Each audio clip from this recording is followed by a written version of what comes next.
Hello बच्चों, let's read the question. So the question says the fluid mosaic model explains only structural aspects of cell membrane, only functional aspects of cell membrane, both structural and functional aspects of cell membrane, or only fluidity of membrane. So for this question we should know the key concepts, which is the fluid mosaic model. Fluid mosaic model of cell membrane. So fluid mosaic model किसने दिया था cell membrane का? It was given by Singer and Nicholson. It was given by Singer and Nicholson in the year 1972. So fluid mosaic model क्या समझाता है? Structurally क्या समझाता है? Structural aspects क्या होते हैं fluid mosaic model के? Like लिपिड की कैसी होगी? बाइलेयर. लिपिड बाइलेयर का नेचर कैसा होगा? क्वाजी फ्लूइड मतलब partly it behaves partly as solid, partly solid और पार्टली फ्लूइड नेचर होगा इसका, क्वाजी फ्लूइड नेचर. तो क्वाजी फ्लूइड मतलब it behaves as partly solid and partly fluid. इससे क्या होगा कि जैसे this is the lipid bilayer और इसमें ऐसे इंटीग्रल प्रोटीन है. Okay, bilayer.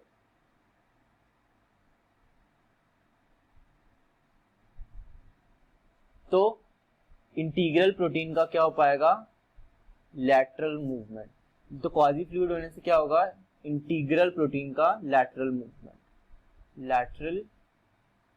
Movement of integral proteins. ठीक है, प्रोटीन्स का लेटरल मूवमेंट हो पाएगा बाइलेयर में. क्योंकि अगर ये टोटली फ्लूइड होती तो प्रोटीन्स फ्लोट कर रहे होते, टोटली सॉलिड होती तो मूवमेंट हो ही नहीं पाता. क्वाजी फ्लूइड है, पार्टली सॉलिड पार्टली फ्लूइड, इसलिए लैटरल मूवमेंट हो पाएगा प्रोटीन्स का.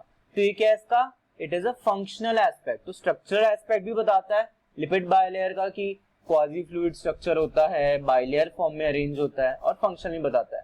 और कौन से फंक्शनल एस्पेक्ट्स हो सकते हैं? जैसे as example mentioned in the NCERT. Functional aspects क्या हो सकते हैं? सेल मेम्ब्रेन के फंक्शनल एस्पेक्ट्स हो सकते हैं लाइक सेल ग्रोथ के बारे में भी बताता है. सेल ग्रोथ कि जो लिपिड बाइलेयर है वो क्वाजी फ्लूइड है तो एक्सपैंड कर सकती है, फ्लेक्सिबल है, एक्सपैंड कर सकती है. ओके, तो सेल ग्रोथ के बारे में बताता है. और फॉर्मेशन ऑफ इंट्रासेल्युलर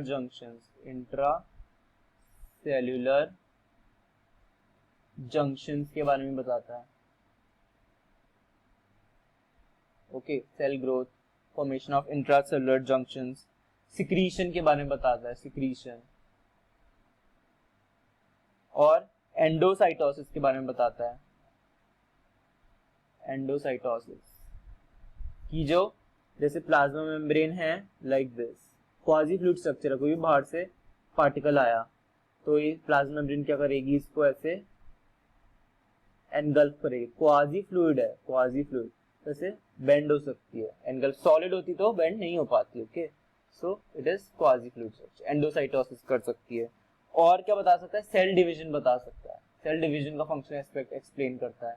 और अभी फंक्शनल एस्पेक्ट अपने एक और क्या डिस्कस किया? लेटरल मूवमेंट ऑफ प्रोटीन्स के बारे में बताता है. और भी बहुत सारे फंक्शनल एस्पेक्ट जैसे recognition, cell recognition, antigen recognition etcetera. बहुत सारे फंक्शनल एस्पेक्ट्स के बारे में फ्लूइड मोज़ेक मॉडल एक्सप्लेन करता है. तो we are asked fluid mosaic model क्या एक्सप्लेन करता है? स्ट्रक्चरल एस्पेक्ट्स भी एक्सप्लेन करता है और फंक्शनल भी. So option C is correct, both structural and functional aspects of cell membrane. So I hope your concept is clear. All the best. Thank you.